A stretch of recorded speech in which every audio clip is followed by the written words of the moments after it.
पता लगा कि भाई ये तो मेरा तो हाँ हम हो गया, ये तो सारे इसके कोई छोटी से छोटी सी बात, हाँ भाई ये बता ताऊ हो गए, मैं तो पूछ ही नहीं रहा। ताऊ ने उसको सीधी टक्कर दे दी, बोला भाई तो तू मेरा हिसाब बिगाड़ रहा है? तो कहते हैं देखो जी हम नहीं पढ़े लिखे हैं, आपको बुरा नहीं लगना चाहिए। बोला बुरा क्यों नहीं है, आप 20 साल से लोग मेरी सलाह ले रहे हैं, तुमने मेरा मामला बिगाड़ दिया एकदम। तो कहता है कि ताऊ जी मैं इतना कर सकूँ, आपसे ज्यादा मैं बुद्धिमान हूँ, इसके लिए इतना कर सकता हूँ कि जैसे तो मेरा सवाल गलत पाया तो मैं आपको 500 रुपये दूंगा, और अगर आपका सवाल गलत पाया तो आपने सिर्फ 50 रुपये दे दिए। सोचो मैं आपसे कितना ज्ञान मांगू। तो ताऊ ने एक्सेप्ट कर लिया। ताऊ बोलता है अच्छा तो ऐसा करे कि ऐसा जानवर बता जिसके 3 तो सिर हों और 5 टांगे हों। अब वो वकील, उसने तो सारा बार एसोसिएशन, इंटरनेट, दोस्त, सारे रिश्तेदार, उसने एक हफ्ते बाद आकर जवाब दिया ताऊ मन नहीं बेरा, कभी नहीं बेरा, ये ले 500 पकड़ में आ गया। अब तू बता ये था, ये ले 50 रुपये मेरा मन नहीं।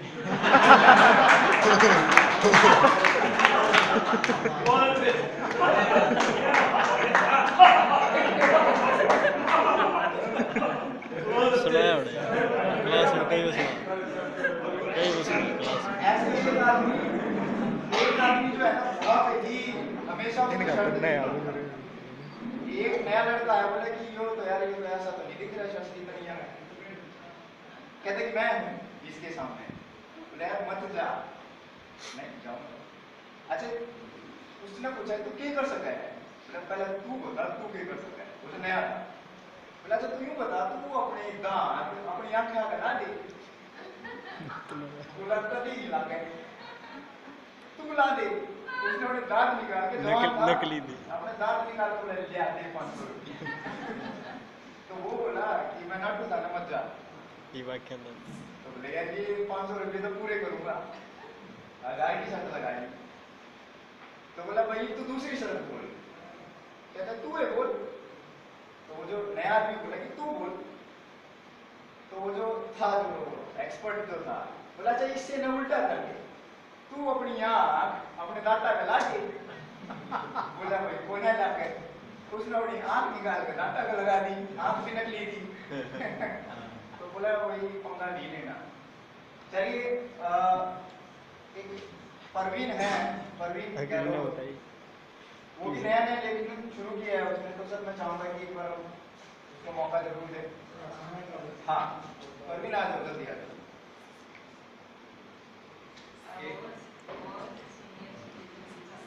हाँ तीसरा तथ्य नहीं है, नहीं मोबाइल चले तो लोगों ने पूछा कि हाँ जी कौन बोल रहा है? बोला कि जी मैं बोल रहा हूँ।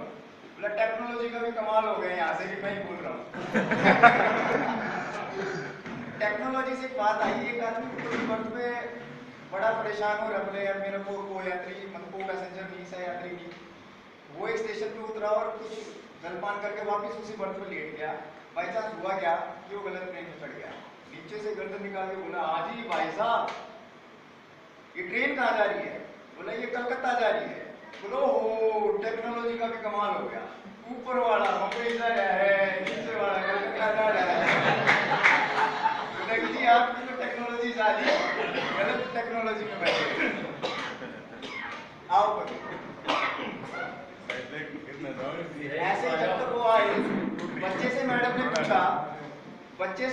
पूछा बेटा ये क्या चक्कर है, एक सफेद जूता एक काला जूता? बोला मैडम हमारी भी समझ में नहीं आया, ऐसी जोड़ी एक घर पे भी रखी है।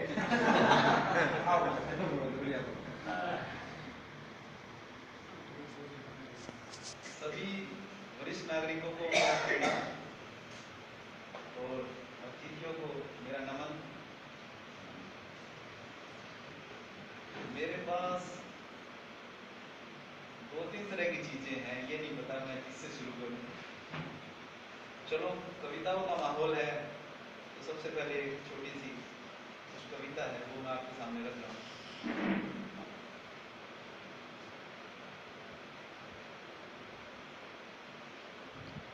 नई सदी से मिल रही दर्द भरी सौगात,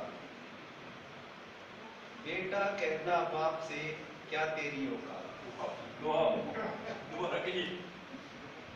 आजकल का माहौल थोड़ा सा संस्कारों से गिर चुका है, उसके ऊपर कुछ है ये मेरी पंक्तियां। नई सदी से मिल रही दर्द भरी सौगात, बेटा कहता बाप से क्या तेरी औकात।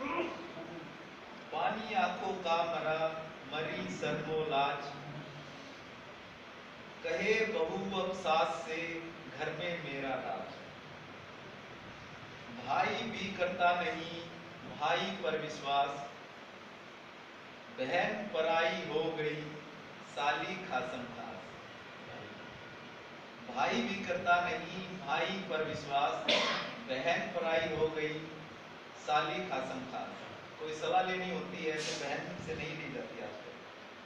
मंदिर में पूजा करें घर में करें कलेश, मंदिर में पूजा करें घर में करे कलेश, बापू तो बोझा लगे पत्थर लगे गणेश।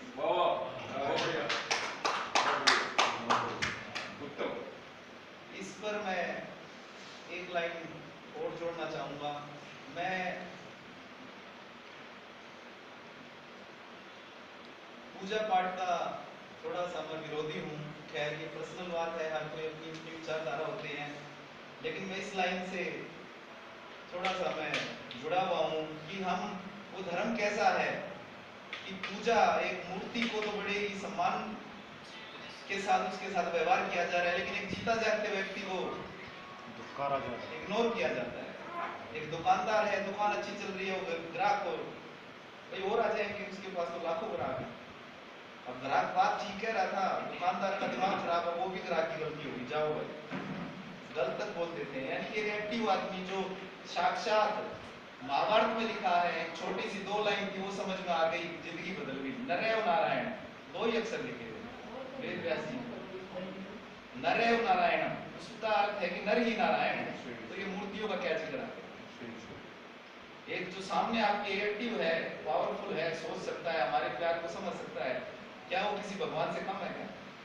और हम एक उसको बड़े ही उसको बिल्कुल अच्छा थाली सजा कर ले गए, लेकिन एक्टिव आदमी जो साक्षात भगवान का एक सूक्ष्म रूप है ना, भगवान समुद्र है, वो बूंद है, पर है तो भगवान की। चलो आगे चलो। तो ये लाइन थी, मंदिर में पूजा करे घर में करे कलेश, बापू तो बोझा लगे पत्थर लगे गणेश। बचे कहाँ शेष हैं दया धर्म ईमान, पत्थर के भगवान है पत्थर दिल इंसान। बहुत बढ़िया, बहुत बढ़िया, बहुत बढ़िया। ये लाइन भी उसी पॉइंट को स्ट्रॉन्ग कर रही है कि वो कहते हैं, किसी विद्वानों के मुंह से सुना है कि पत्थर पूजने से बुद्धि भी पत्थर ही हो जाती है। आगे चलते हैं। पत्थर के भगवान को लगते 56 भोग। क्या मतलब जमाना है, पहले से चल रहा हूं तक है। बड़ा ही मैं दुखी होता हूं ये सब देखकर सोसाइटी में। पत्थर के भगवान को लगते 56 भोग और मर जाते हैं फुटपाथ पर भूखे प्यासे। बहुत बढ़िया, बहुत बढ़िया।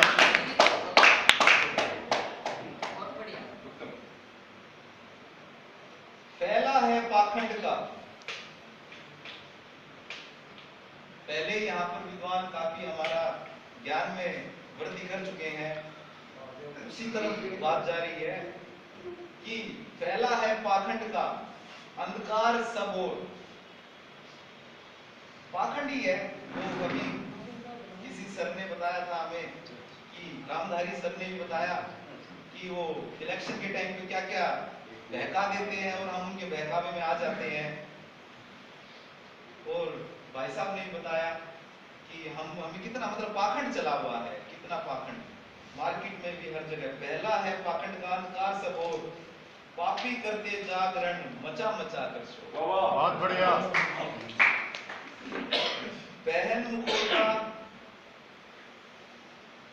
मुखोटा पाप धर्म का, सॉरी, पहन मुखोटा धर्म का, बाहर से अच्छे दिखते हैं, सोशल वर्कर का वेश बनाकर या कोई और अच्छा वेश बनाकर रहते हैं। महन मुखोटा धर्म का करते दिन भर पाप। पहन मुखौटा धर्म का, करते दिन भर पाप। वो छुपके होते हैं और मुखौटा धर्म का होता है, धर्म वाली बात खुल के होती है। और भंडारे करते फिरे और घर में भूखा पा।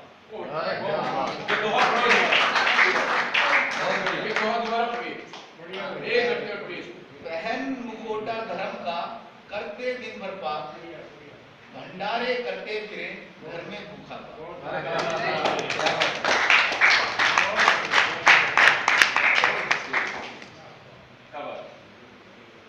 अच्छा, मैं कुछ मैसेज लेकर आया था।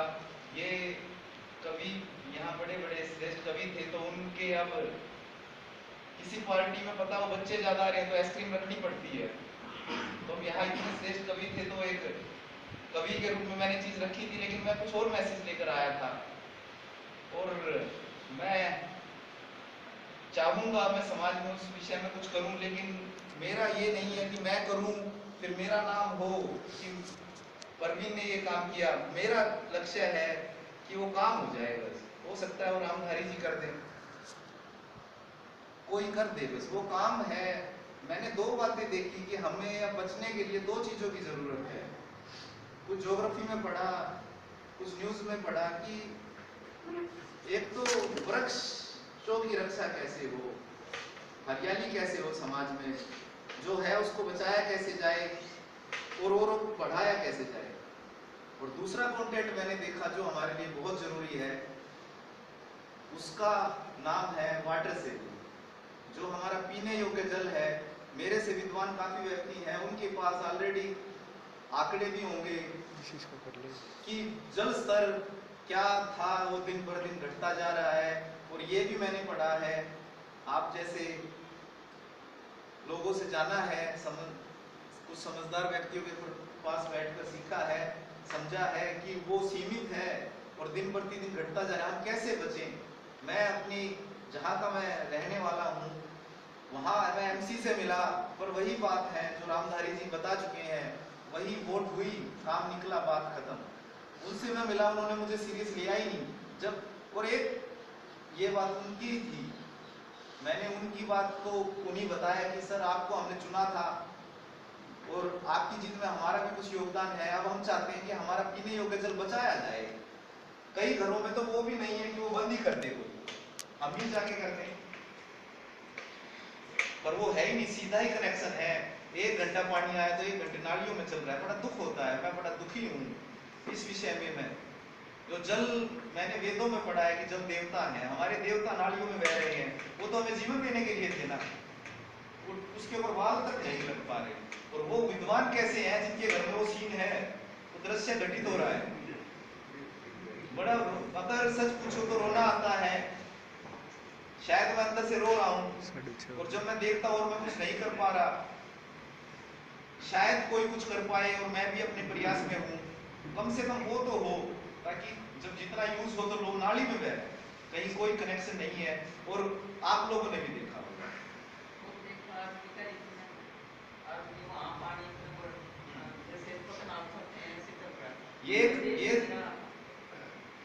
ये सभा विद्वानों की सभा है। यहाँ एक एक विद्वान बैठे हैं और एक एक क्रांतिकारी हैं, समाज सेवी हैं। तो मैं चाहूंगा कि यहाँ से हम कोई प्रेरणा लेकर जाएं।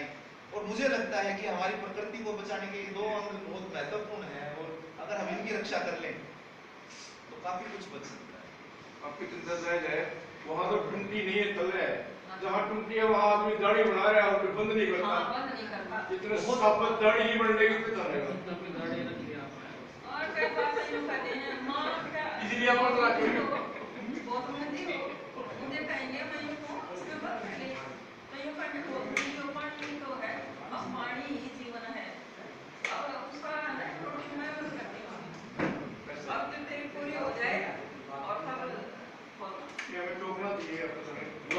सही है, बिल्कुल बढ़िया चलो सर, सोच है और इसको आगे कंटिन्यू किया। और आप लोगों का आशीर्वाद रहा तो दुआ रही, तो इस पे एक बड़ा अभियान छेड़ने जा रहे हैं। और साथ है